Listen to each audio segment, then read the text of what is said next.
এইরকম একটা কার্ড আমার মায়েদেরকে দেওয়া হবে। এটা হচ্ছে ফ্যামিলি কার্ড। কাক দিবে? বাড়ির প্রধান মহিলাটাকে দিবে। উনি কি সুবিধা পাবেন? উনি ন্যায্য মূল্যে চাল, ডাল, তেল, লবণ, নিত্য প্রয়োজনীয় জিনিস এটাতে কিনতে পারবেন। আর হাসপাতালে গিয়ে বাচ্চা বা নিজের চিকিৎসার জন্য প্রথম সুবিধাটা পাবেন। আর এই স্কুলে বাচ্চাটার লেখাপড়ার জন্য সবচেয়ে বেশি সুবিধা পাবেন।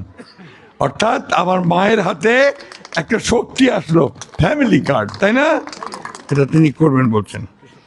আর আমার কৃষক ভাই সবচেয়ে কষ্ট করে, ধান ফলায়, ফসল ফলায়, এগুলো করে দেশটাকে বাঁচায় রাখে, আমাদেরকে খাওয়ায়, তাই না?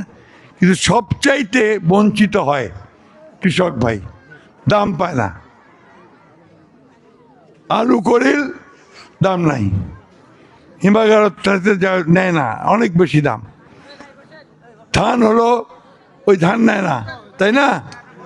এখন একটা নতুন অবশ্য আমরা আনছিলাম, আমি যখন কৃষি প্রতিমন্ত্রী ছিলাম, ভুট্টার চাষ এখন করতেছেন না আপনারা?